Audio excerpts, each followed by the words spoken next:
Rakim, you don't smile too much. I ain't no joke. I just be. It's like everything we do has a positive image. It's like our record, I Know You Got Soul. It's like a line that says, if you didn't have soul, you wouldn't be in here, like on Soul Train. If we didn't have soul, we wouldn't be in here.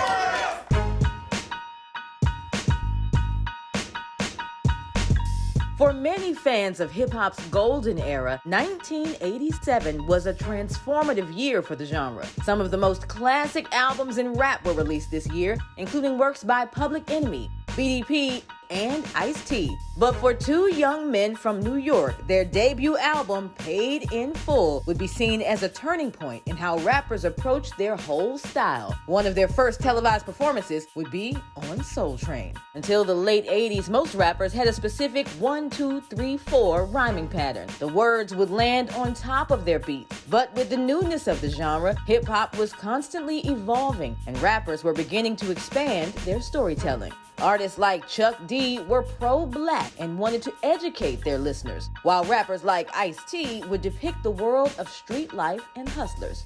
Eric B. and Rakim showcased both worlds in a unique way. Death with the record, thinking of a master plan. This ain't nothing but sweat inside my hands. So I dig into my pocket, all my money spent. So I get deeper, but still coming up with lint.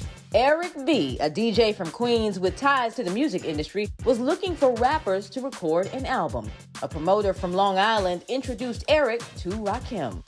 Rakim was a young MC that was popular throughout Long Island for his complex rhyme style and his knack for street fashion. He was also a practicing 5%er and would use some of his religious knowledge in his raps. That, mixed with his street edge and monotone deep voice, made for a lethal combo the rap world was primed for.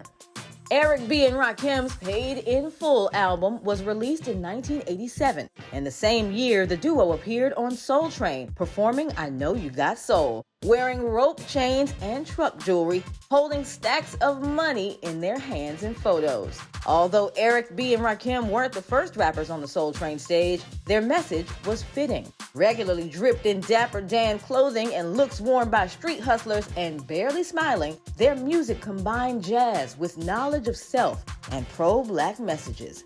Their precise record scratches and top-tier lyricism left most fans in awe and sent rappers back to their rhyme books. Corners trifling, shorties here. I get cocked in living 40s of beer. Here's a sip for the crew that's deceased. If I get revenge, then they rest in peace. Eric B.'s production pushed hip-hop's limits musically, and Rakim's superior delivery let you know he was serious, with barely any profane language in his lyrics.